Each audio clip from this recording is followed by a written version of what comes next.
Así sale una moto de alto cilindraje de un centro comercial.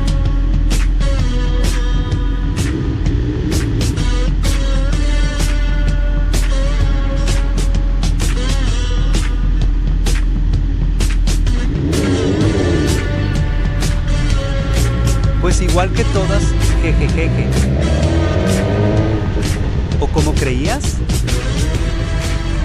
Un poquito de humor, saludos.